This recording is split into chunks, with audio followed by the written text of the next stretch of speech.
Now, pag-usapan naman natin yung tangent line. Kasi, tapos na tayo sa secant line, no? Na, na-discuss na natin yung mga kailangan natin sa secant line. Napuntahan natin si tangent line. Kapag tangent line, again, mamimit mo yung graph ng isang beses lang. Or mamimit mo yung curve in exactly one point. The curve, a tangent line to a curve is a line that touches the curve at a given point or at exactly one point. Now, the linear approximation to the curve at a given point is also called the tangent line. Ang tinitignan naman na stat natin dito ay yung instantaneous rate of change of the function at a given point. Ma'am, bakit? Ano bang pinagkaiba ni average rate or ni average rate of change kay instantaneous rate of change? Kapag kasi average rate of change, meron kang dalawang points na ginagamit para makompute yung average, no? Or yung slope. Dito, sa instantaneous rate of change, isang point lang yung meron ka. Gusto mong malaman ano yung speed mo dun sa point na yon. Okay? Pag ang gusto mong malaman gaano ka kabilis nag gaano kabilis yung naging biyahe mo, no? Or yung kilometer per hour mo from this point to this point, given this distance and time, that is average rate of change. Pero kung ang gusto mong malaman, ano yung speed ko nung ako ay nasa 6 kilometers at exactly this time, or ano yung speed ko sa ganitong time. Okay? Ang gusto mong malaman doon ay yung tangent line or yung instantaneous rate of change. Malinaw? Clear po? Okay. Now, paano ngayon natin nahanapin yung slope ni tangent line if ang alam lang natin ay 1 point dun sa line natin? Okay, again, paano natin malalaman yun? Ito lang yung point na binigay natin kanina, yung x and y, no? Yung x and y lang. Paano natin malalaman yon? So, kung, since ang alam natin ay yung pagsosolve ng secant line, apply natin yung pagsosolve ng secant line. Kung ito yung tangent line mo, gagawa ka ng way para magkaroon siya nung kapartner.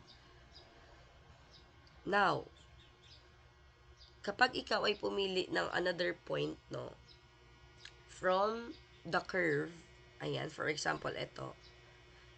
So, nagkaroon na ng change from this point to this point. Ano yung sabi natin kanina? 'Di ba, from this point, pag ganyan, ito ay delta x. Bakit delta x? Kasi, ito yung tinravel mo na distance. 'Di ba? Sa iyong x-axis. Ito yung tinravel mo na distance sa x-axis mo. That is delta x. Halimbawa, ito ay 1. So, kung ang tinravel mo ay 2, ang nangyayari, 1 plus 2, kaya ang nagiging point mo dito ay 3. Diba? Ganun yung idea niya. Dito, since wala tayong specific point, pwede natin gamitin si delta x. So, etong point na to ay x. Etong another point ay x plus delta x. Okay? So, kung dito, para makuha natin yung y, we substitute x, no, to the function. So, nagkakaroon tayo ng f of x. Dito, ganun din yung mangyayari. So, yung x plus delta x natin will be substituted to the function f of x plus delta x. So, meron ka na ngayong dalawang point. Nakuha ba? Clear po tayo? So, dahil meron ka na ngayon dalawang point, pwede ka nang mag-try mag-solve ng slope. 'Di ba? Nabanggit na natin kanina to, na kapag mayroong secant line, pwede kang makapag-solve ng slope. M is equal to y sub 2 minus y sub 1 all over x sub 2 minus x sub 1.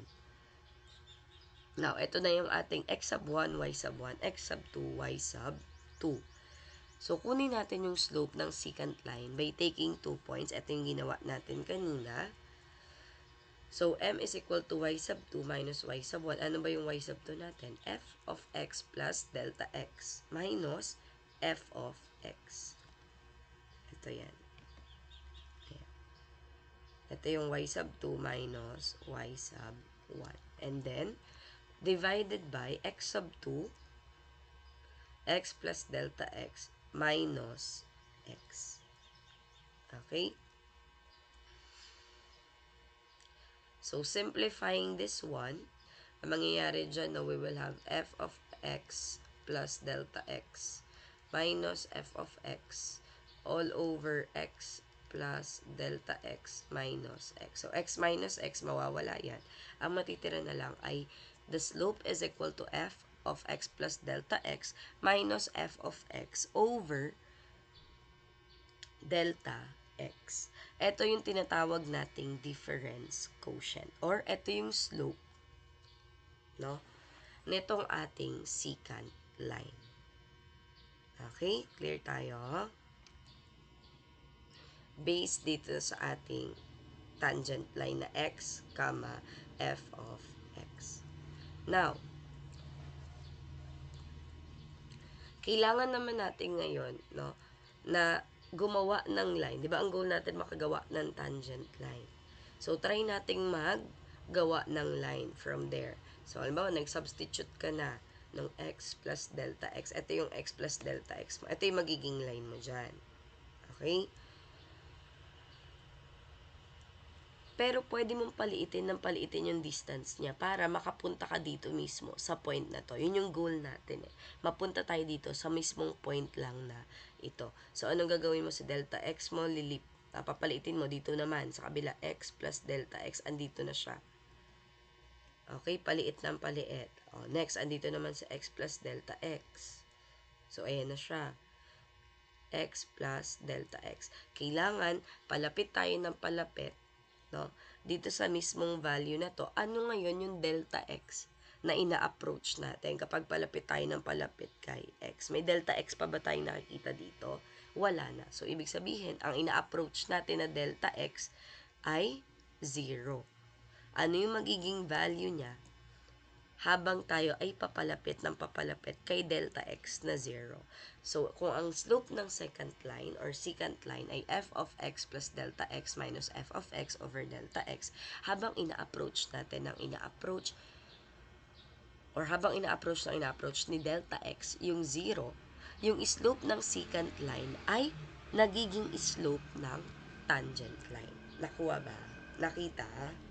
Okay, now, kung nandito na siya banda, no, x plus delta x. Tapos, eto na, nandito na tayo sa point na to. So, ibig sabihin, nakuha na natin yung mismong tangent line. Ano ngayon yung operation na ginagawa natin kapag ang tinatry nating hanapin ay yung value na makukuha natin kapag in-approach natin yung isang certain value. Okay, very good. Ang kinukuha natin ay yung limit. Okay? Yung limit yung kinukuha natin kasi nalaman natin na yung slope ng tangent line ay nagbabago palapit ng palapit dito sa point na to kapag yung secant line ay nag-a-approach kay 0. So, therefore, the slope of the tangent line will be equal to the limit of f of x plus delta x minus f of x all over delta x as delta x approaches 0. Okay, malinaw po ba? So, kapag walang limit na kinukuha, ang kinukuha lang natin ay secant line, slope ni secant line. Pero kapag meron na tayong limits na sinosolve, that is the slope of the tangent line. Malinaw po ba? Clear po tayo.